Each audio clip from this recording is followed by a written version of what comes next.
इस बात की क्या गारंटी है, ऐसा कौन सा उपकरण है इस आईटी सेल के पास जो ये बता दे कि ये जो प्रश्न पत्र है सीन होने के बाद कितनी जगह शेयर किया गया है? इस बात की कोई गारंटी नहीं है, ना ऐसा कोई माध्यम है कि कितनी जगह शेयर हुआ। क्या वह लाखों छात्रों तक शेयर नहीं किया गया?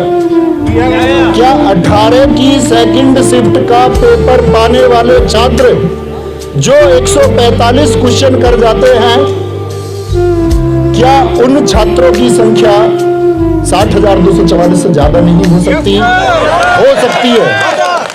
और अगर उनकी संख्या 60,244 से ज्यादा हो सकती है तो किसी शिफ्ट को सरकार यदि ये बोले कि ये पहली शिफ्ट, इसका कोई साक्ष्य नहीं मिला या इसका कोई साक्ष्य नहीं मिल पा रहा है, एक ठोस साक्ष्य नहीं है, तो क्या सरकार इस बात की अनदेखी करेगी कि एक शिफ्ट में 60,244 से ज्यादा छात्र सफल हो जाएंगे? क्या पहली शिफ्ट के जो छात्र परीक्षा दे करके आए उनके प्रदर्शन पर प्रभाव नहीं पड़ेगा? बिल्कुल पड़ेगा। क्योंकि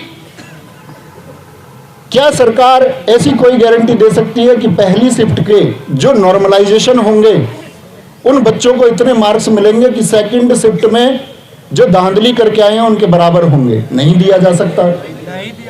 तो सूरज निकले या सूरज डूबे, सुबह हो या शाम, हमारी एक ही मांग, री एग्जाम, री एग्जाम, री। तो बस एक ही मांग को लेकर के साथ ही चलेंगे। सारे अध्यापक वर्ग ने पहले बहुत सारे आंदोलन चले होंगे, बहुत सारे आंदोलनों में अध्यापक वर्ग एक साथ हुआ है। इस बार भी आप देख पा रहे हैं, इस शायद बहुत सारी चीजें गोपनीय होती है, आप सब लोग एक राय बनाते हैं उस गोपनीयता को लेकर के जिसके बारे में आपको कोई वास्तविकता नहीं होती, लेकिन आपकी उस राय का स्वागत है, क्योंकि आपका एक दुख है, आपका एक दर्द है, और एक दुख और दर्द के लिए छात्र एक नेतृत्व चाहता है। और इस पूरे अध्यापक वर्ग का मैं फिर से आभार करूंगा विवेक सर का, उन्होंने अपनी जान जोखिम में रख के इस मांग को आपके लिए उठाया है।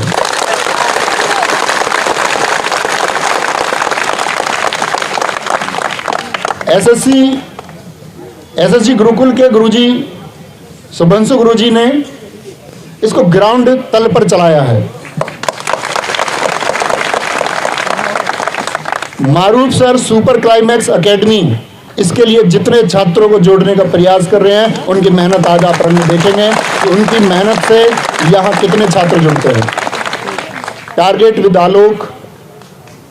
और अगर मैं बात करूं, ऐसे ना जाने कितने अध्यापक होंगे, क्योंकि ऑनलाइन कोचिंग में पढ़ा देते हैं, एक संख्या आ जाती है, बच्चों के अंदर एक विश्वास, लोग जानते होंगे। और गवर्नमेंट को, मीडिया को भी ये जानने का प्रयास करना चाहिए कि यूपी कांस्टेबल के अभ्यर्थी तो छोड़िए, ये पेपर मिठाई की तरह उन सबके पास भी पहुंचा है जिन्होंने यूपी पुलिस के लिए अप्लाई तक नहीं किया। मानते हैं इस बात को? ये पेपर हम पढ़ाने वाले अध्यापकों तक भी पहुंचा है, और गांव देहात के एक अनपढ़ व्यक्ति तक भी ये पेपर पहुंचा है जिसका पेपर से कोई वास्ता नहीं है। तो ये मांग साथी या किसी भी प्रकार का लॉलीपॉप या किसी भी प्रकार का बहाना मेरे द्वारा, अन्य किसी के द्वारा, या कोई एक झूठा आश्वासन आपको बीच में, आपके इस संघर्ष के रास्ते के बीच में यदि दिया जाता है तो आप क्या उस लॉलीपॉप को स्वीकार करेंगे? हमको इसके लिए मांग तब तक बरकरार रखनी है जब तक एक ऑफिशियल स्टेटमेंट आपका भर्ती बोर्ड की साइट पर या गवर्नमेंट के द्वारा या किसी जो पीठासीन व्यक्ति है उनके द्वारा कोई स्टेटमेंट आए और एक आश्वासन दिया जाए कि हाँ, ये मानना पड़ेगा कि भर्ती में धांधली हुई है, और धांधली नहीं, ये अत्याचार हुआ है। एक छात्र जिसके सपने हैं, हर अध्यापक वर्ग जिसके सपने हैं, किसी भी अध्यापक का भविष्य भी और मैं उन सारे साथियों से भी आह्वान करूंगा जो यहाँ मौजूद नहीं है, साथी अध्यापक, हम सबका भविष्य इन बच्चों के भविष्य से सीधा प्रत्यक्ष रूप से जुड़ा होता है। बच्चे जितना ज़्यादा कामयाब होंगे, अध्यापक उतना ज़्यादा कामयाब होगा। बच्चे कामयाब नहीं होंगे, अध्यापक कामयाब नहीं होंगे।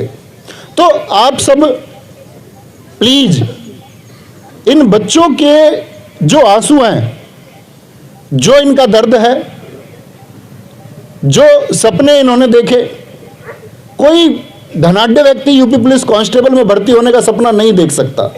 सरकार जानती है, हर एक शिक्षित वर्ग का व्यक्ति जानता है कि ये सपना निम्न वर्ग के छात्रों और अधिकतर निम्न वर्ग के छात्रों और बमुश्किल मध्यम वर्ग के कुछ छात्रों के द्वारा ये सपना देखा गया कि हाँ, इस बार हम कुछ करके जाएंगे।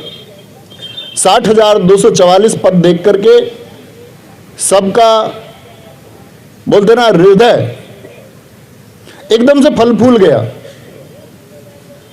पिछला एग्जाम हुआ, कुछ एग्जामों में ऐसा हुआ कि बच्चों को अपना जो साहस है, जो प्रतिभा है, वो दिखाने तक को मौका नहीं मिला। दिल्ली पुलिस कांस्टेबल बच्चों को फिजिकल की तैयारी के लिए भी समय नहीं दिया गया, सपने कुचेले गए।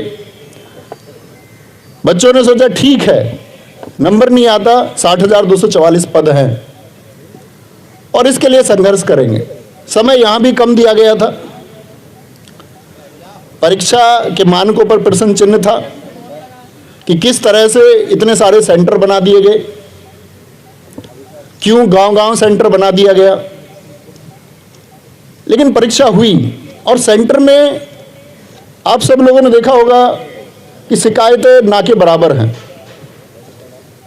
लेकिन अगर इतनी चाक चौबंद व्यवस्था के बाद भी पेपर उस एक पिछली पंक्ति में बैठे हुए उस व्यक्ति तक भी पहुंच जाता है जिसका परीक्षा से कोई सरोकार नहीं है, तो धिक्कार है ऐसी व्यवस्था पर। और साथ ही धिक्कार है ऐसी व्यवस्था पर जिस पर या जिसमें व्हाइट जैकेट पहने हुए आप सबने भी देखा होगा एक पत्रकार को, उसने कहा है कि जी, एक प्रश्न किया कि जिस ग्रुप में ये पेपर शेयर हुआ कितने लोगों ने उसको सीन किया। क्या ये मूर्खता से भरा सवाल नहीं है?